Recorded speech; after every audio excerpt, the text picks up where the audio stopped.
So in the last video we left off having created our lexer. In this video we're going to create our parser. So the way we do that is we're first going to just delete that, and we're going to get the input from the user and we're going to pass it to the parser this time.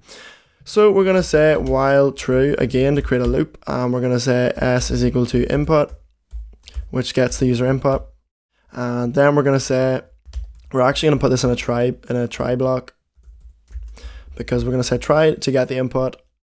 Otherwise, if we get an exception, which is an end of file error. An end of file error is what you get in the terminal if you press Ctrl D. You can see it has just reached end of file and it's just logged me out. So an end of file error is just when you press Ctrl D on your keyboard, and we're going to just break out of the loop then if we get one of those. And then we'll say, we'll actually leave it for now. So what we'll do is we'll create our parser. So we'll create a function called p_calc that takes a parameter called p. And then what we do is we create a string. This string is where we're going to put our grammar rules. So we're going to say calc is equal to an expression or an empty, which is another non-terminal we're going to create. So these are called non-terminals. If I was to say calc is equal to int, that would be a terminal. That's a direct token. But since I said expression, which is going to have its own grammar rules, it's a non-terminal. And what p is, it's a Python tuple. And for example, p0 is calc, p1 is going to be expression, and p1 is going to be empty. This means a calc can be an expression or it can be an empty. It sounds sort of weird to say it like that, but it'll make more sense when we see the other grammar rules being put into place. We'll say print p1, because p1 is going to be whatever our expression evaluates to be, or whatever an empty is. And an empty is just going to be simply an empty line. So it means if you press enter on the keyboard, then we're not going to see loads of parser errors trying to parse an empty string. So we're going to say def p_empty, p_empty, and we're going to create a string for it, and we're going to say empty. And we're going to say an empty is equal to nothing. It isn't equal to a non-terminal, and it isn't equal to a terminal. So we simply say p0 is equal to none. There's our empty non-terminal created. Now we have to create our expression non-terminal. So we say p_expression. We pass it p, which is the data that it's going to look at. And we say an expression can be simply an int or a float. This is just initially. We're going to change it and make it a bit more complicated in a minute. Or a float. And what I'll say then is p0 is equal to p1. So our expression is essentially going to be evaluated to whatever the value of our int or our float is, and that's going to be passed to this calc grammar rule, which will in turn print out the expression. So essentially what this will do, if we type in 1, it'll print out 1 underneath. So what I need to do is I need to just say parser is equal to yak.yak, just like up above lexer was equal to lex.lex. And down here what I do is I say parser.parse, and I pass it the string we take from the input. So let's run this. Okay, we get an error that says p error function is undefined. As you can see up here, we have t error, which is for our lexer errors. p_error is for our parsing errors.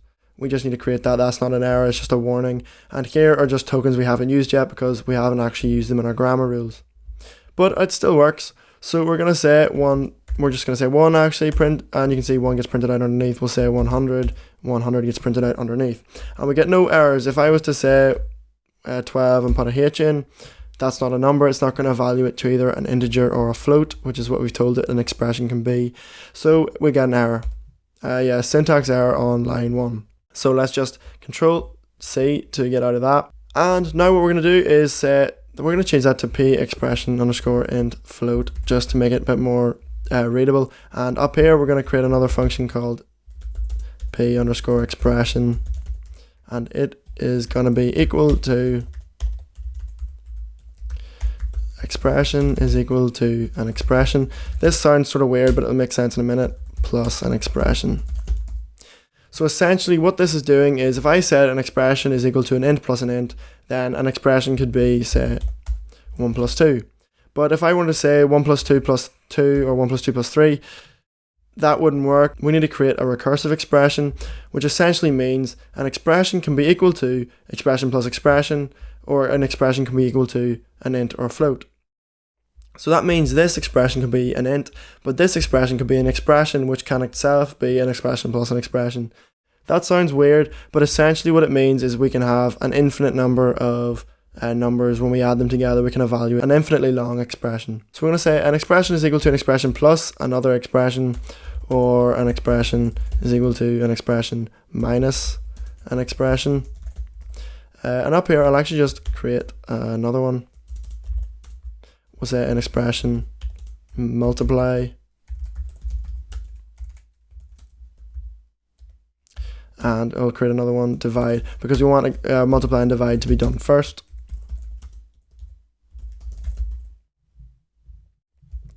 And here what I'll do is I'll start to build our tree, because if you remember in the first video I said we were going to create a tree. So essentially this is what our tree is going to look like. Up here is 10 plus 5 times 4, which is our expression.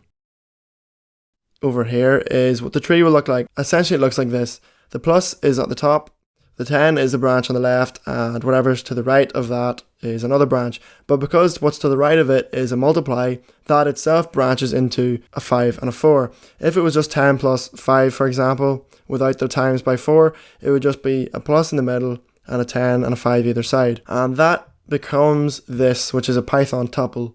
This is the sort of tree we're going to create in Python. This is how we're going to represent it, but this is what the tree would actually look like.